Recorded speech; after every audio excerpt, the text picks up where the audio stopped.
வணக்கம். இன்னைக்கு நம்ம கௌரி சமையலறையில தீபாவளி பிரேக்ஃபாஸ்ட் சைவம் பார்க்க போறோம். தீபாவளிக்காக ஸ்பெஷலா பிரேக்ஃபாஸ்ட் சைவம் அசைவம் ஒரு 2-3 ஐடியா, அப்புறம் லஞ்ச் தீபாவளி லஞ்ச் சைவம் அசைவம் 2-3 ஐடியா, அது எல்லாமே நான் தனித்தனி வீடியோஸா போட போறேன். இன்னைக்கு ரொம்ப குயிக்கா பண்ற மாதிரி பண்ண போறேன். அதாவது ஒரு 1/2 hour தான் குக்கிங். ஒரு குறைஞ்ச அளவு பாத்திரம், 2-3 பாத்திரம் வச்சு ஒரு அரை மணி நேரத்துல சமைக்கிற மாதிரி 4 மெயின் டிஷ் 2 சைட் டிஷ் நம்ம செய்ய போறோம். இதுல ஒரு 1/2 hour ப்ரீ ப்ரிப்பேரிங் டைம் இருக்கும். அதுக்கப்புறம் சமைக்கிற டைம் ஒரு அரை மணி நேரம் இருக்கும். இப்ப செஞ்ச அளவு ஒரு 4 பேருக்கு அளவு சரியா இருக்கும். இதுக்கு முதல் நாள் என்னென்ன ப்ரிப்பேர் பண்ணுறது, குக் பண்ணும்போது எதை முதல்ல பண்ணுறது, எதை அப்புறம் பண்ணுறது, எப்படி குறைஞ்ச பாத்திரத்தில் பண்ணுறது, அந்த மாதிரி எல்லா டிப்ஸுமே நம்ம இதில் பார்க்க போகிறோம். கல்யாண வீட்டில் கொடுக்குற மாதிரி கேசரி, பொங்கல், வடை, இட்லி, பருப்பு சாம்பார், சட்னி அந்த காம்போ நான் போன வருஷம் தீபாவளிக்கே போட்டுட்டேன். நீங்கள் பார்க்கலன்னா லிங்க் டிஸ்கிரிப்ஷனில் கொடுக்குறேன். அதனால நான் இந்த வாட்டி மெனு கொஞ்சம் வேற மாதிரி, பருப்பு சாம்பார்லாம் இல்லாத மாதிரி வேற மாதிரி செலக்ட் பண்ணியிருக்கேன்.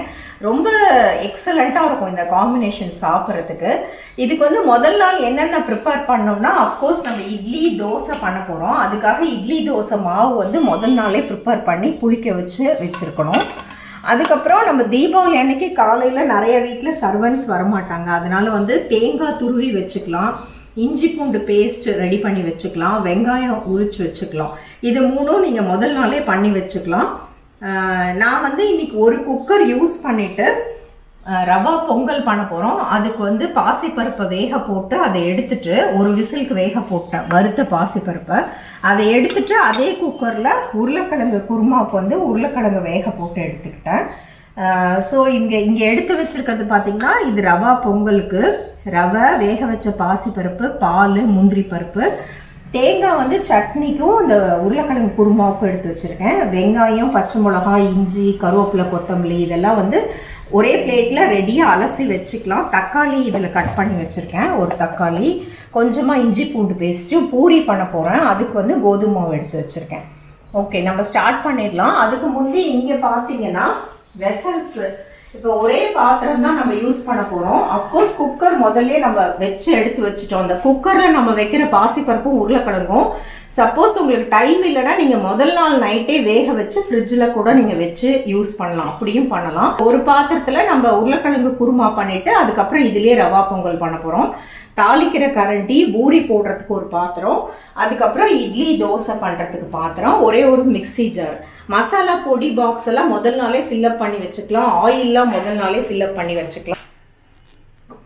அடுப்பை பற்ற வச்சிடலாம். முதல்ல உருளைக்கிழங்கு குருமா. இது சேலம் ஸ்டைல் உருளைக்கிழங்கு குழம்புன்னு சொல்லுவாங்க, குருமான்னு சொல்லலாம், கிரேவின்னு சொல்லலாம். இது கிட்டத்தட்ட ஒரு நான்வெஜ் பொடியெல்லாம் போட்டு சூப்பராக நான்வெஜ் குழம்பு டேஸ்ட்டில் இருக்கும். இது இட்லி, தோசை, பூரி, சப்பாத்தி எல்லாத்துக்குமே செம காம்பினேஷனாக இருக்கும். குழம்பு மட்டும் நான் கொஞ்சம் எக்ஸ்ட்ரா வைக்க போகிறேன். ஏன்னா அது மீதி இருந்தால் நைட்டு தோசைக்கு நம்ம வச்சுக்கலாம் இல்லையா, அதனால குழம்பு மட்டும் எக்ஸ்ட்ரா வைக்க போகிறேன். கடாயில் எண்ணெய் வச்சுட்டு தாளிக்கிறதுக்கு கொஞ்சம் கடுகு போட்டுக்கலாம். பொரியும் போது கருவேப்பிலை, ஒரு பச்சை மிளகாய்,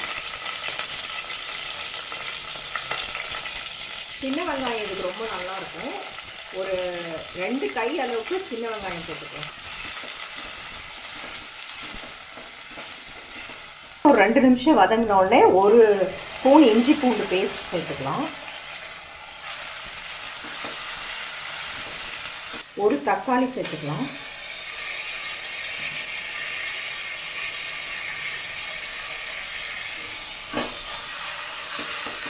வதங்கினோடனே அடுப்பை ஸ்லோ பண்ணிட்டு பொடி சேர்த்துக்கலாம். 1/2 ஸ்பூன் மஞ்சள் பொடி, ஒரு 5 டீஸ்பூன் சேலம் ஸ்பெஷல் நான்வெஜ் குழம்பு தூள். குழம்புக்கு தேவையான அளவுக்கு உப்பு சேர்த்துக்கலாம். உருளைக்கிழங்கு போட போகிறோம், அதுக்குமா சேர்த்து நான் போடுறேன். இப்போ ஒரு 1/2 கப் போல் தண்ணி சேர்த்துக்கலாம்.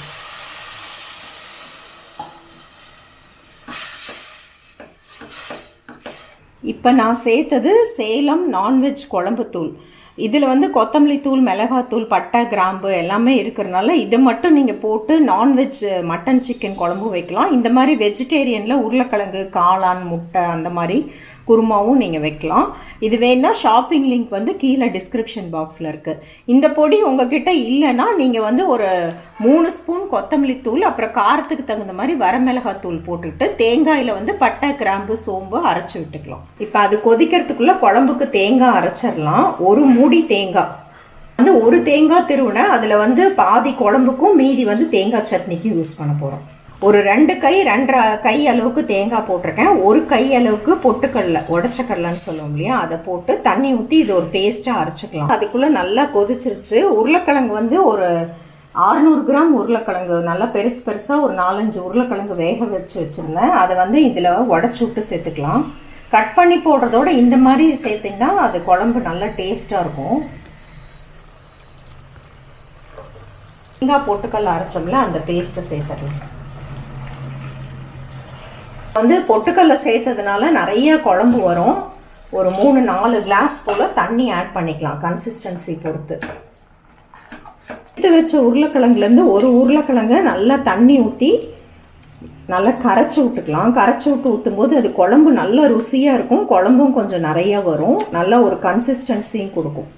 இந்த மாதிரி கரைச்சி விட்டு அதையும் இதில் சேர்க்கணும்.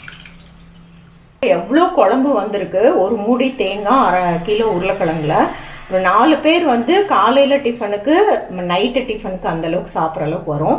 இது நல்லா பச்சை வாசம் போக ஒரு 5-6 நிமிஷம் கொதிக்கட்டும். குழம்பு கொதிக்கிறதுக்குள்ளே நம்ம டைம் வேஸ்ட் பண்ண வேணாம். பூரி மாவு பிசைஞ்சு எடுத்துக்கலாம். நல்லா ஒரு பெரிய கிளாஸ் அளவுக்கு கோதுமை மாவு எடுத்திருக்கேன். இதில் வந்து உப்பு சேர்த்துக்கலாம். ஜூண்டு சர்க்கரை 1/2 ஸ்பூன் சேர்த்துக்கலாம். சர்க்கரை சேர்த்து பண்ணும்போது பூரி நல்லா செவந்து வரும், டேஸ்ட்டும் நல்லாயிருக்கும். இன்னும் கொஞ்சம் எக்ஸ்ட்ரா கிறிஸ்பியாக புஃப்னு கொஞ்சம் நேரம் நிற்கணும்னா கொஞ்சம் அரிசி மாவும் கொஞ்சம் ரவையும் சேர்த்துக்கலாம். ஆனால் நான் வந்து இன்னைக்கு வெறும் கோதுமை மாவில் தான் செய்ய போகிறேன். கொஞ்சம் டைட்டான மாவாக பிசைஞ்சுக்கலாம்.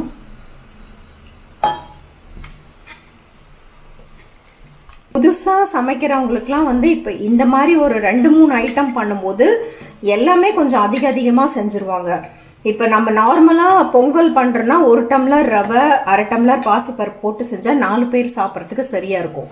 ஆனால் 3 ஐட்டம் பூரி, இட்லிலாம் செய்யும்போது நீங்கள் அதுலேயே பாதியாக குறைச்சிட்டிங்கன்னா அதுவே போதுமானதாக இருக்கும். ஏன்னா ஒரு ஐட்டம் வந்து 1 கரண்டி அளவுக்கு தான் வச்சுக்குவாங்க. அதனால் அதே வந்து போதுமானதாக இருக்கும். இப்போ நான் சொன்ன மெஷர்மெண்ட் எல்லாமே கீழே வந்து டிஸ்கிரிப்ஷன் பாக்ஸில் கொடுத்துருக்கேன். ஷாப்பிங் லிங்க்கும் டிஸ்கிரிப்ஷன் பாக்ஸில் கொடுத்துருக்கேன். உங்களுக்கு வேணும்னா நீங்கள் செக் பண்ணிக்கலாம். பாருங்க, இந்த மாதிரி கொஞ்சம் டைட்டான மாவாக பிசைஞ்சுக்கலாம். இப்போ பூரி மாவு ரெடி பண்ணுறதுக்குள்ள குழம்பு நல்லா கொதிச்சு வந்துருச்சு. ஒரு ஸ்பெஷல் டச் கொடுக்கறதுக்கு சேலம் ஸ்பெஷல் கறி மசாலா இது ஒரு 1/2 டீஸ்பூன் சேர்த்துக்கலாம். இது வந்து செம்ம டேஸ்டியாக இருக்கும். சேலம் சைடு குழம்பு எல்லாமே வந்து இது சேர்த்து தான் பண்ணுறாங்க.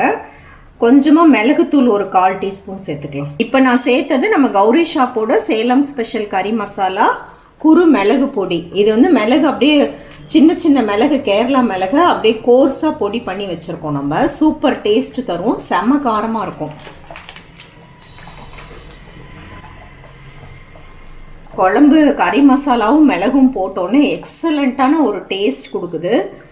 கொஞ்சம் கருவேப்பிலை ஃப்ரெஷ்ஷாக போட்டுக்கலாம். கொத்தமல்லி சேர்த்துக்கலாம். ஜோரான சேலம் உருளைக்கிழங்கு குருமா செம்மையாக ரெடி ஆயிடுச்சு. பார்க்கும்போதே டெம்ட் ஆகுது இல்லையா? வச்ச பாத்திரத்தை மாற்றிட்டு கழுவி வச்சுருக்கேன். ரவா பொங்கல் செய்ய போகிறோம். ரவா பொங்கலுக்கு 1/2 உலக்கு ரவையை வறுத்து வச்சுருக்கேன். அதில் பாதி அளவுக்கு 1/4 உலக்கு பாசிப்பருப்பை நல்லா வறுத்துட்டு குக்கரில் ஒரு விசில் வேக வச்சுருக்கேன். இதுக்கு வந்து இது 2மா சேர்ந்து 3/4 உலக்கு வருது. அதுக்கு 3 மடங்கு தண்ணி, 3/4 கப்பு பால், 3 மடங்கு தண்ணி, 1 மடங்கு பால், முந்திரி பருப்பு எடுத்து வச்சுருக்கேன். வந்து ஒரு 4 ஸ்பூன் எண்ணெய் சேர்த்துக்கலாம். நான் நார்மலாக சமையலுக்கு வந்து ஃபுல்லாக நல்லெண்ணெய் தான் யூஸ் பண்ணுறேன். பட் இந்த மாதிரி பொங்கல் இப்படிலாம் செய்யும்போது அது ஒரு மாதிரி டேஸ்ட் கொடுத்துருது. அதனால் நீங்கள் வந்து கடலெண்ணெய் இல்லைன்னா சன்ஃப்ளவர் ஆயில் யூஸ் பண்ணிக்கலாம் இந்த மாதிரி பொங்கல்லாம் செய்கிறதுக்கு. அடிஷ்னலாக கூட நம்ம நெய் சேர்த்த போகிறோம். மிளகு ஒரு 1/2 ஸ்பூன் மிளகு சேர்த்துருக்கேன். அது பொரியும் போது 1 ஸ்பூன் சீரகம், 2 பிஞ்ச் பெருங்காயம்,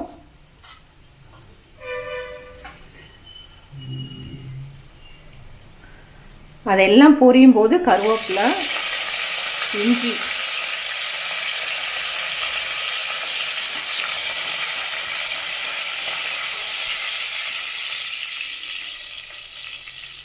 இப்போ இந்த ரவையை இந்த எண்ணெயில் சேர்த்துட்டு அடுப்பை ஸ்லோ பண்ணிவிட்டு 1 நிமிஷம் வறுத்து விட்டுக்கலாம். பட்டோடனே இந்த சூடான தண்ணியை இதில் சேர்த்துடலாம். இப்போ இந்த வேக வச்ச பாசிப்பருப்பையும் சேர்த்துடலாம். 2 பிஞ்ச் மஞ்சள் பொடி சேர்த்துக்கலாம். அப்போ பொங்கல் வந்து மைல்டாக ஒரு கலர் கொடுக்கும். இதுக்கு தேவையான அளவுக்கு உப்பு சேர்த்துக்கலாம். எப்பயுமே பொங்கல் பண்ணும்போது உப்பு வந்து கொஞ்சம் அதிகமாக சேருங்க. இப்போ ரவையும் பாசிப்பருப்பும் சேர்ந்து 3/4 கப்பு இருக்குன்னா 1 கப்பு இல்லை 1.25 கப்புக்கு எவ்வளோ உப்பு சேர்த்துவீங்களோ அவ்வளோ சேர்த்துனீங்கன்னா அது சரியாக இருக்கும். லைட்டாக தூக்கலாக இருக்கணும். உங்களுக்கு டவுட்டாக இருந்துச்சுன்னா கொஞ்சம் கம்மியாக சேர்த்துட்டு பாதி வெந்து 3/4 வெந்து வரும்போது டேஸ்ட் பார்த்துட்டு அப்போ கூட அடிஷ்னலாக ஆட் பண்ணிக்கலாம். இப்போ எல்லாமே சேர்த்துட்டு நல்லா கலந்துட்டோம். இது நல்லா கொதிச்சு வரட்டும். இப்போ ஒரு 15 நிமிஷத்துக்குள்ளே நம்மளோட குழம்பு ரெடி. பொங்கல் வந்து ஆல்மோஸ்ட் இப்போ ரெடியாக போகுது. பொங்கல் வந்து கொதிச்சுட்ருக்கு. அதுக்குள்ளே டைம் வேஸ்ட் பண்ண வேணாம். நம்ம தேங்காய் சட்னி அரைச்சிடலாம். தேங்காய் பொட்டுக்கல்ல சேர்த்துட்டு பச்சை மிளகா, ஒரு துண்டு இஞ்சி, 2 கருவேப்பிலை, நிறைய கொத்தமல்லி, தேவையான உப்பு சேர்த்து இதை நல்லா அரைச்சிட்டு வந்துடலாம். சட்னி அரைச்சிட்டு வரத்துக்குள்ள இது வந்து ஸ்லோவில் வச்சுருந்தேன். நல்லா கொதிச்சு வந்துருச்சு. சட்னி தாளிச்சிடலாம். கடுகு, உளுத்தம்பருப்பு, கடலைப்பருப்பு, பார்க்கும்போது துளியோண்டு பெருங்காயம், கருவேப்பிலை சேர்த்து இந்த சட்னியை சேர்த்துடலாம். இப்போ கொஞ்சமாக நெய் சேர்த்துட்டு இந்த பொங்கலுக்கு முந்திரி பருப்பை வறுத்துக்கலாம். இதை இந்த பொங்கலும் சேர்க்கணும்.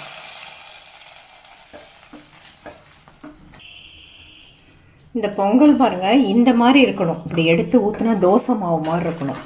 அதில் ஒரு 2 டேபிள் ஸ்பூன் நெய் சேர்த்துடலாம்.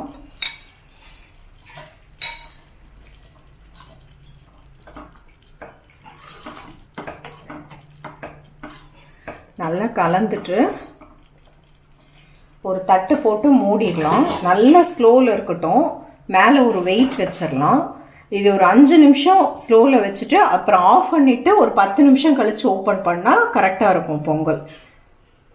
ப்ரிப்பேர் பண்ணதுக்கப்புறம் ஒரு 10 நிமிஷத்தில் உருளைக்கிழங்கு குருமா சட்னி ரெடி ஆகிடுச்சு. இன்னொரு 10 நிமிஷத்தில் ரவா பொங்கல் தம்மில் வச்சுருக்கேன். இப்போ நம்ம இட்லி, பூரி, தோசை ரெடி பண்ணிக்கலாம்.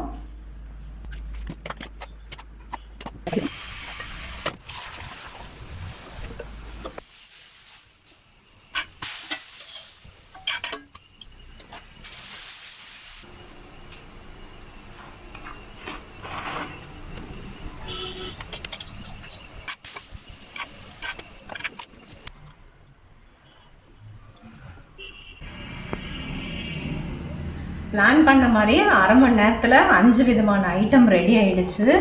சுட சுட இட்லி, நல்லா சாஃப்டாக மெத்துன்னு ஊத்தப்ப தோசை, பொடி தோசை, பூரி, உருளைக்கிழங்கு குருமா, தேங்காய் சட்னி, நம்மளோட ரவா பொங்கல். ரவா பொங்கல் வந்து பார்க்கலாம் பாருங்கள். கரெக்டான கன்சிஸ்டன்சியில் வந்திருக்கு. மேலே கொஞ்சம் அடிஷ்னலாக நெய் சேர்த்துக்கலாம். நம்ம கௌரி ஷாப்லேயே சூப்பரான நெய் அவைலபிளாக இருக்குது. லிங்க் வந்து நான் டிஸ்கிரிப்ஷன் பாக்ஸில் கொடுத்துருக்கேன். இப்போ நம்ம பரிமாறிடலாம். வந்து நான் ஸ்வீட் எதுவும் ஆட் பண்ணல. ஏன்னா தீபாவளிக்கு நம்ம முதல்ல நிறைய ஸ்வீட் பண்ணியிருப்போம். நம்மளுக்கு நிறைய கிஃப்ட் பாக்ஸ் வந்திருக்கும். உங்களுக்கு வேணும்னா நீங்கள் கேசரி நீங்கள் ஆட் பண்ணிக்கலாம். நான் வந்து மில்க் அல்வா வைக்கிறேன். ரவா பொங்கல் எவ்வளோ அழகாக ஸ்கூப் ஆகி வந்திருக்கு பாருங்கள். நல்ல மெத்துன்னு இட்லி மாவோட மெஷர்மெண்ட்டும் நான் கீழே டிஸ்கிரிப்ஷன் பாக்ஸில் கொடுக்குறேன். இந்த மாதிரி மெத்துன்னு தோசை வந்து இந்த உருளைக்கிழங்கு குருமாவுக்கு செம காம்பினேஷனாக இருக்கும். நான் ஒரு வெரைட்டிக்காக பொடி தோசை ஆட் பண்ணேன். இது எல்லாமே ஒரு ஐடியா தான். நீங்கள் சேஞ்ச் பண்ணிக்கலாம். வெங்காய தோசை அந்த மாதிரி வெங்காயம் ஊற்றப்போம் அப்படி கூட நீங்கள் ஆட் பண்ணிக்கலாம்.